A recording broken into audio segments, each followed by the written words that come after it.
आहे Shri Chaundeshwari medical and IIT academy. आज आमच्या अकॅडमीमध्ये सांगायचं झालं तर या ठिकाणी आपण बघू शकतो की महेश क्लासेस ही संस्था भरपूर जुनी आहे.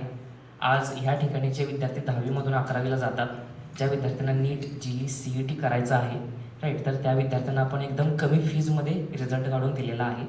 या ठिकाणी आपण जर बघतोय तर नीटचा स्कोर आपण दिलेला आहे GEमध्ये 99.21, त्यानंतर CETमध्ये 99.56 हा रिझल्ट आपण दिलेला आहे.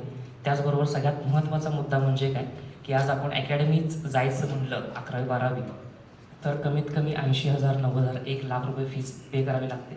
पण आमची संस्था अशी आहे की ती फक्त विद्यार्थ्यांना 30,000 रुपयाच्या फीमध्ये शिकवत असते, इन्क्लुडिंग कॉलेज फी. आता ह्याच्यामागचं रिझन असं आहे कारण की जी सगळी टीचर फॅकल्टी आहे आपली ती एका फॅमिलीमधली आहे. कारण की आपले जे संस्थापक आहेत श्री महेश सोनटक्के सर, हे स्वतः मॅथ्स घेतात. फिजिक्सला किरण सोनटक्के सर आहेत, केमिस्ट्रीला त्यांच्या मिसेस आहेत विनया सोनटक्के मॅम, आणि रवी सोनटक्के सर हे आहेत ते बायोलॉजी घेतात. आणि पूर्ण सगळं जे काही मॅनेजमेंट असतं ते मी स्वतः बघत असतो. त्यामुळे काय की तुमच्या रिलेटिव्हमध्ये कोण जर 10th शिकत असेल की ज्यांचं मोठं असं बजेट नाही आहे, कमी पैशामध्ये चांगलं शिक्षण हवं असेल तर तुम्ही माझ्यासोबत संपर्क करू शकता. त्याचनंतर एक 4 महिने झालं मी आता स्टेशनरी चालू केलेली आहे कोरोची गावामध्ये. होलसेल नाही आहे, रिटेल आहे. जर त्या भागात तुम्हाला काय हवं असेल तर तुम्ही संपर्क करू शकता. थँक्यू. Healthy life.